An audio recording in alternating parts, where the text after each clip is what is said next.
What's going on, Internet? My name is Johnny, and if you don't know me, and before I talk a little bit about my dear friend Tony Horton and P90X, I thought I'd tell you a quick story. But in a minute, I'll tell you a quick story. You know, we're in August right now. It's like August something. Anyways, back last August, August of last year, I was really stressed, man, going like, like wait a second.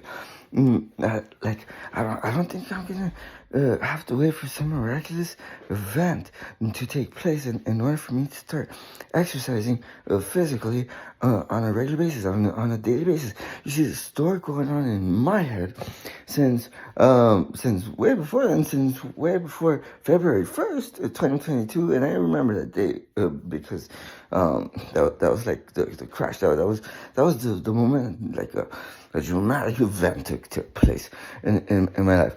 The story going on in my head since way before that day, is that you know what, like what, once I'm hitting my targets, once I'm reaching my goals, then I'm gonna start exercising physically on a regular basis, on a daily basis, and I'm committed. I'm gonna do it right.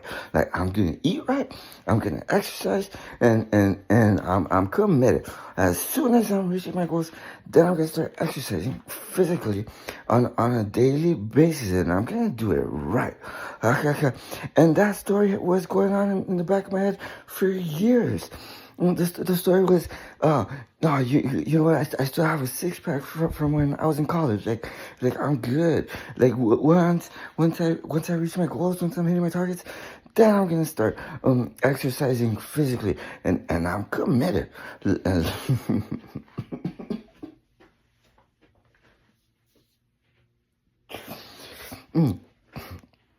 So that was the story going on in the back of my head for years. And back last August, I was like, nah, you know what? I was sort of like scratching my head, going, nah, you know what? I don't think some dramatic event is going to take place in order for me to start exercising on a regular basis, on a daily basis. So I made a decision. And because I was at the point where I was like, enough is enough. Like I was sick and tired of being sick and tired. I don't know if you've ever been at that moment. I was sick and tired of being sick and tired, and I made a decision. Like, now you know what? I'm just gonna start exercising. I'm just gonna start exercising. No, like to hell with this. I don't want anything to do with sick and tired of being sick and tired. Ish. So. So it started off by a 1,000 push-ups. 1,000 push-ups in the morning, and then 1,000 push-ups, 100 pull-ups, and then it sort of evolved into 1,000 push-ups, 100 pull-ups, 100 curls, and then I would walk a mile. I was like, man, in order to get any results, for sure I have to get into cardio. So I decided to walk a mile every day in the mornings. And I did that for quite some time. I remember doing that even like on Thanksgiving. And it seemed to be working. Like it seemed to be working, and I kept doing that until I got a letter in the mail that I had to go to jury duty. The letter that I got in the mail that was already in December. And I was like, oh hell no. At the time, like we had an Apple emergency.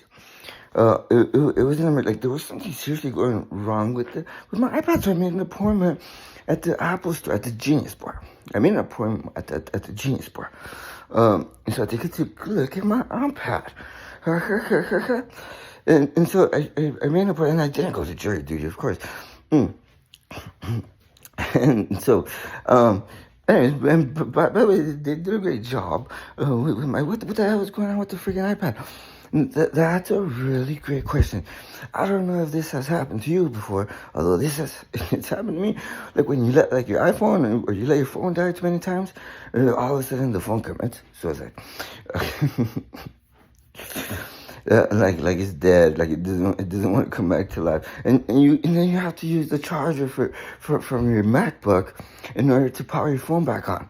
I don't know if that's ever happened to you. Well, I knew about that because that had happened to me. So for that very reason, I would never let the iPad die ever. Mm. Like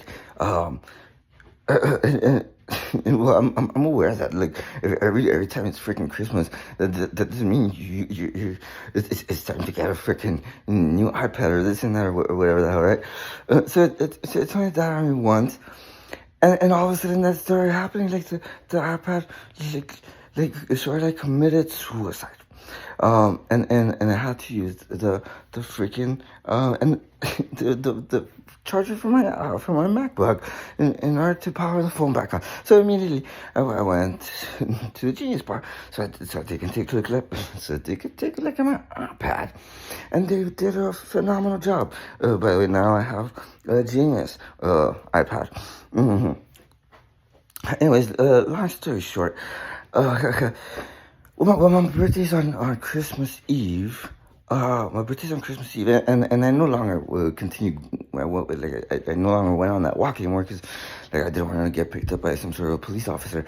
My birthday's on Christmas Eve, and on my birthday, I made a decision. I was like, nah, you know what? I'm gonna start exercising physically on a regular basis. I'm gonna start eating right, and I'm gonna start actually taking care of myself. And it has already been 184, 184 days of the P90X challenge. Like every single day, no matter what. And I also went on this other challenge. It's a 60-day challenge to burn 1,000 calories every single day, because I found out that in order to get results, you have to be burning a lot of calories. So over the next 60 days, I'll be burning 1,000 calories every single day, and it's already day number 14 of that. So. Anyways, long story short, to get to the point, we've all heard of the book Think and Grow Rich, right? Yes, by Napoleon Hill.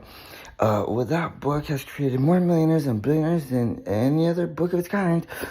Napoleon also wrote some other books, like Outwitting the Devil, the secrets to freedom and success. And he also wrote the book, The Law of Success. And there's also another book out there by Wallace Wattles. It's called The Science of Getting Rich. It's called The Science of Getting Rich. And the big secret in that philosophy that very few people are aware of is that you have to exercise physically on a daily basis. Like, you have to exercise physically on a regular basis. You have to take care of yourself. You have to be taking vitamins and stuff. And no, like, no, like, if you're waiting for some dramatic event to take place in order to freaking start working out on a regular basis, on a daily basis, like, it's never gonna happen. Ever. There's a lot of entrepreneurs out there. There's a lot of entrepreneurs. A lot of them. And the story running their life is, once I'm reaching my goals, once I'm hitting my targets, then I'm gonna start working out on a regular basis, and I'm gonna do it right. Like, if I'm gonna do something, I'm gonna make sure to do that right. And I'm committed. Like, as soon as I'm reaching my goals, then I'm gonna start exercising on a regular basis, and I'm committed. I'm committed. I'm gonna eat right. I'm gonna and not knowing that no dramatic event is ever going to take place. Ever. So, okay, I'll say this. All the professional basketball players in the NBA, the only way it's even possible for them to be professional basketball players, highly paid athletes, is with Think and Grow Rich. all the professional baseball players in the MLB.